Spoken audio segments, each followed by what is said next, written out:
Di sini saya akan menjelaskan tentang hakikat IPS dan studi sosial.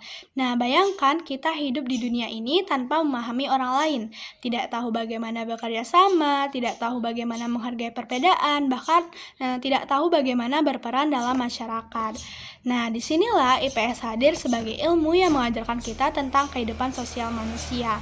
IPS merupakan gabungan dari berbagai ilmu sosial seperti sejarah, geografi, ekonomi, sosiologi, dan antropologi. Karena itu, IPS melihat manusia dari berbagai sisi, dari cara masyarakat berkembang, cara manusia memenuhi kebutuhan, hingga bagaimana mereka membangun budaya. Nah, tujuan IPS itu sangat jelas. Yang pertama, untuk membantu peserta didik memahami bagaimana cara hidup bermasyarakat.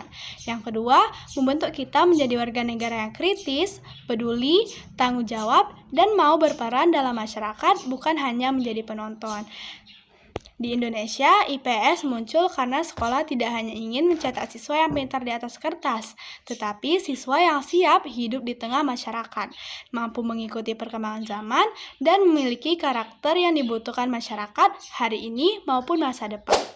Nah, yang selanjutnya yaitu studi sosial. Nah, kalau IPS adalah rumahnya, maka studi sosial adalah isi rumahnya. Studi sosial adalah inti dari IPS. Nah, disinilah kita belajar tentang hubungan antar manusia. Fokus studi sosial adalah yang pertama memahami bagaimana manusia berinteraksi, yang kedua bagaimana masyarakat terbentuk, dan yang ketiga bagaimana kita bisa hidup berdampingan secara harmonis.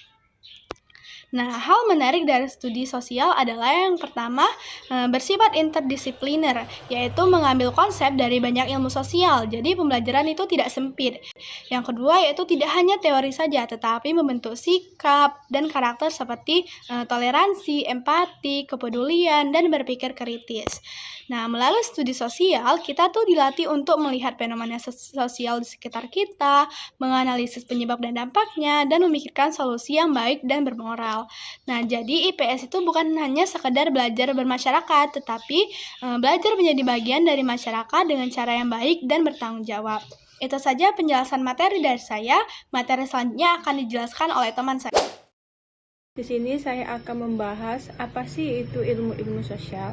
Jadi, ilmu-ilmu sosial adalah dasar keilmuan yang menjadi sumber utama IPS. Disiplin ilmu ini mempelajari tingkah laku manusia dalam berbagai konteks sosial. Ilmu sosial memberikan konsep, teori, metode, dan data untuk menggambarkan realitas masyarakat.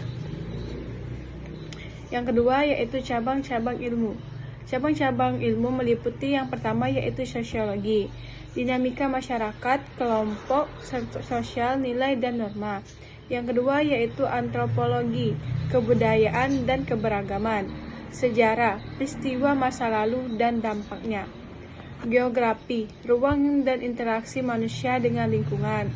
Yaitu ekonomi, upaya memenuhi kebutuhan hidup. Ilmu politik, yaitu sistem kekuasaan, pemerintah, hak dan kewajiban.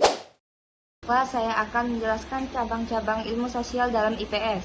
Cabang-cabang ilmu sosial dalam IPS itu ada 6, yaitu sosiologi, antropologi, sejarah, geografis, ekonomi, dan ilmu politik.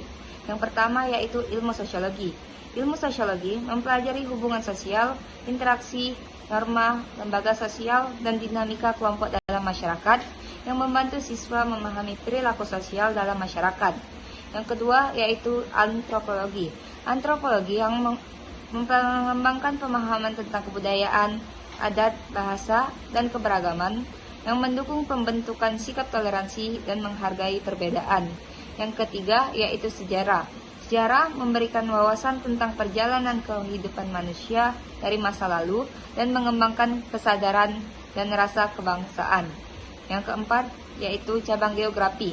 Geografi menganalisis hubungan manusia dengan lingkungan, persebaran penduduk, sumber daya, dan fenomena keuangan. Yang kelima yaitu ekonomi. Ekonomi membahas cara manusia mengelola kehidupan melalui produksi, distribusi, dan konsumsi yang mengajarkan pengambilan keputusan ekonomi yang bijak. Dan yang terakhir atau yang keenam itu ilmu politik. Ilmu politik mengajarkan sistem pemerintahan yang demokratis, hukum, hak dan kewajiban warga negara yang membentuk warga negara yang aktif dan demokratis. Semua cabang ini diintegrasikan secara tematik sesuai dengan tingkat peserta didik agar lebih mudah dipahami dan dekat dengan kehidupan sehari-hari. Sekian penjelasan dari kelompok kami. Wassalamualaikum warahmatullahi wabarakatuh.